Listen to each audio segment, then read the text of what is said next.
कर्मों की गति न्यारी, जुआरी बन गया त्रिलोकपति। मित्रों, मनुष्य के कर्मफल का भंडार अक्षय है। उसे भोगने के लिए ही जीव 84 लाख योनियों में शरीर धारण करता आ रहा है। समस्त जीवों को अपने द्वारा किए गए शुभ अथवा अशुभ कर्मों का फल निश्चित रूप से भोगना ही पड़ता है। आज जो इंद्र है वह अपने पहले के जन्मों में कभी कीड़ा हो सकता है, तथा पहले का कीट आज अपने सत्कर्मों से इंद्र बन सकता है। कर्म की गति जानने में देवता भी समर्थ नहीं है, मानव की तो बात ही क्या है। इसीलिए कहा गया है, कर्मों की गति बड़ी गहन और न्यारी होती है। मित्रों, कर्मफल के विलक्षण प्रभाव को दिखलाता है राजा बलि का जीवन। पौराणिक मान्यता के अनुसार राजा बलि पूर्व जन्म में जुआरी था। एक दिन उसे जुए में कहीं से कुछ पैसे मिले। उन पैसों से उसने अपनी प्रियतमा वेश्या के लिए एक सुंदर माला, इत्र व चंदन खरीदा और कामातुर होकर उससे मिलने के लिए जल्दी जल्दी चला जा रहा था। तभी एक पत्थर से ठोकर खाकर वो मूर्छित हो गया। कुछ देर में जब होश आया तो उसने अनुभव किया कि मेरी मृत्यु अब निकट है। पूर्व जन्म के किसी पुण्य से उसके मन में सद्बुद्धि उत्पन्न हुई और वैराग्य जागा। जुआरी ने कभी किसी महात्मा से सुना था कि कोई भी वस्तु शिवार्पण कर देने से बहुत पुण्य होता है। उसने सोचा, माला, इत्र, चंदन तो प्रियतमा तक पहुंच नहीं सकता, शिवार्पण कर देने से कुछ अच्छा होता होगा तो हो जाएगा, अन्यथा मर तो रहा ही हूँ, और माला, इत्र, चंदन भी जमीन पर गिरकर बेकार जा रहे हैं। यही सोचकर जुआरी ने माला, इत्र व चंदन भगवान शिव को शिवार्पण कर दिया। जुआरी की मृत्यु होने पर यमराज के दूत उसे पकड़कर ले गए। यमराज ने चित्रगुप्त से कहा, इसका बही खाता यानी कर्मों का लेखा जोखा देखो। चित्रगुप्त ने कहा, ये तो जन्म जन्मांतर का पापी है। बस अभी अभी थोड़ी देर पहले जुए में जीते पैसे से इसने वेश्या के लिए माला, इत्र व चंदन खरीदा था। जब ठोकर खाकर गिरा तो इसने मृत्यु निकट देखी और सोचा कि माला आदि चीजें बेकार जा रही हैं, तो उसे शिवार्पण कर दिया। यह कोई भगवान को माला अर्पण करने वाला तो था नहीं, इसने भगवान के लिए माला खरीदी थी। बस यही इसका पुण्य है। यमराज ने कहा, ये तो इसका पुण्य ही माना जाएगा। यमराज ने जुआरी से पूछा, पहले तुम पुण्य का फल भोगोगे या पाप का? जुआरी ने कहा, मैं तो जन्म जन्मांतर का पापी हूँ, पाप का फल भोगने में पता नहीं कितना समय लगे, इसलिए मैं पहले पुण्य का फल भोगना चाहूंगा। भगवान शंकर की कृपा से जुआरी बन गया इंद्र। यमराज ने कहा, शिवार्पण के पुण्य से तुम 3 घड़ी के लिए इंद्रलोक के मालिक बन गए हो। भगवान शिव की बिना भक्ति की आराधना से जमीन में गिरी हुई गंध पुष्प से एक महापापी को कितना बड़ा फल मिला। जो लोग श्रद्धा और भक्ति के साथ भगवान शिव को गंध, पुष्प व जल अर्पण करते हैं, उनकी आराधना करते हैं, उन्हें तो सायुज्य मुक्ति ही मिलती है। मेरे प्यारे मित्रों, कहानी में आगे बढ़ने से पहले यदि आप लोग भी भोले बाबा को जरा सा भी मानते हो तो मेरे चैनल को सब्सक्राइब जरूर कर देना। दोस्तों, उसी समय देवगुरु बृहस्पति आए और जुआरी को ऐरावत हाथी की पीठ पर बिठाकर इंद्रलोक ले गए। जुआरी जब इंद्रासन पर बैठा, अप्सराएं नृत्य करने लगी, गंधर्व गान करने लगे। उन गंधर्वों में नारद जी भी थे। ये देखकर उन्हें हंसी आ गई। जुआरी ने कहा, इंद्र के दरबार में बेअदबी, बताओ क्यों हंसते हो? नारद जी ने कहा, जुआरी, तू जीवन पर्यंत जुआ खेलता रहा, तूने यही सोचा कि शिवार्पण करने से कुछ होता होगा तो हो जाएगा, न होगा तो मर तो रहे ही हैं, और माला, इत्र आदि भी बेकार ही जा रहे हैं।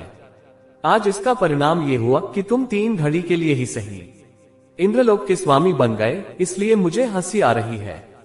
नारद जी की बात सुनकर जुआरी की ज्ञान चक्षु खुल गए।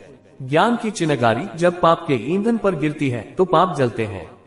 जुआरी सिंहासन से उतरा और नारद जी से कहा, गुरुदेव, अब भगवान शंकर के अलावा कोई शरण नहीं है, हम सारे इंद्रासन पर ही तुलसी रख देते हैं। नास्ति सर्वसमो देवो नास्ति सर्वसमागति, नास्ति सर्वसमो दाने नास्ति सर्वसमो रणे। अर्थात शिव के समान देव नहीं है, शिव के समान गति नहीं है, शिव के समान दाता नहीं है, शिव के समान योद्धा वीर नहीं है। इतना कहकर जुआरी ने स्वर्ग की निधियों का ऋषियों को दान करना शुरू कर दिया। उसने ऐरावत हाथी अगस्त्य जी को, उच्चश्रवा नाम का घोड़ा विश्वामित्र को, कामधेनु गाय महर्षि वशिष्ठ जी को, चिंतामणि रत्न गलभ जी को और कल्पवृक्ष कौंडिन्य मुनि को दे दिया।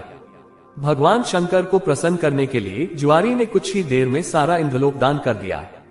तभी 3 घड़ी बीत गई, वह फिर यमलोक को पहुंचाया गया। जब इंद्र वापस आए तो अमरावती ऐश्वर्य शून्य थी। इंद्र स्वर्ग के सारे ऐश्वर्य, ऐरावत हाथी, कामधेनु, पारिजात पुष्प आदि को न देखकर क्रोधित हो गए और पूछने लगे, ये सब कहाँ चले गए। तब देवगुरु बृहस्पति बोले, सब कुछ जुआरी ने दान दे डाला। बड़ी भारी सत्ता मिलने पर जो प्रमाद में न पड़कर सत्कर्म में लगे रहते हैं, वे ही धन्य हैं।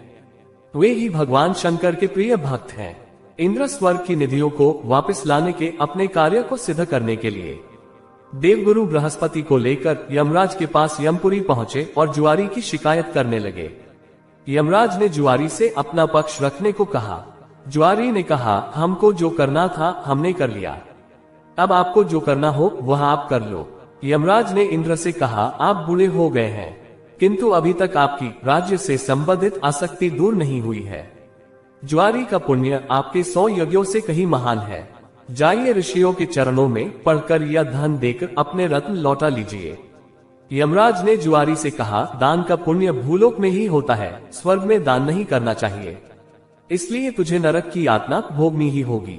तब चित्रगुप्त ने यमराज से कहा, इसने भगवान शिव के नाम पर ऐसे उत्तम ऋषियों को इतनी बहुमूल्य वस्तुएं दी हैं, तब इसे नरक की यातना क्यों भोगनी पड़ेगी। शिव के नाम पर स्वर्गलोक, मृत्युलोक या कहीं पर भी कुछ दिया जाए तो उसका अक्षय फल मिलता है। इसके जितने भी पाप थे वे सब भगवान शिव के प्रसाद से भस्म होकर पुण्य में परिणत हो गए हैं। यमराज सोचने लगे, अब ये जुआरी नरक नहीं जाएगा, अब तो यह इंद्र ही होगा, क्योंकि इस बार तो इसने विधिवत पूरा इंद्रलोक ही दान कर दिया है। मित्रों, उसी पुण्य के प्रभाव से वही जुआरी अगले जन्म में महान भक्त प्रहलाद का पौत्र राजा बलि हुआ। यहाँ पर भी वह पूर्व जन्मों के शिव पूजन के पुण्य से इतना त्यागी हुआ कि गुरु शुक्राचार्य के मना करने पर भी उसने भगवान वामन को अपना सर्वस्व समर्पित कर दिया। वामन भगवान राजा बलि से बोले, हम तुम्हें क्या दें। बलि ने कहा, भगवान, हमारी जिधर भी दृष्टि जाए उधर हम आपका ही दर्शन करें। राजा बलि की बैठक के 52 दरवाजे हैं। भगवान ने सोचा, न जाने किस दरवाजे पर बलि की दृष्टि चली जाए। यही सोचकर 52 दरवाजों पर शंख, चक्र, गदा, पद्म धारण किए हुए ब्रह्मांड के स्वामी पहरेदार के रूप में विराजमान हो गए। कोई भी याचक राजा बलि के द्वार पर कुछ मांगने जाता है तो उनके द्वार पर विराजमान भगवान विष्णु स्वयं उन्हें मुमांगी वस्तुएं देते हैं।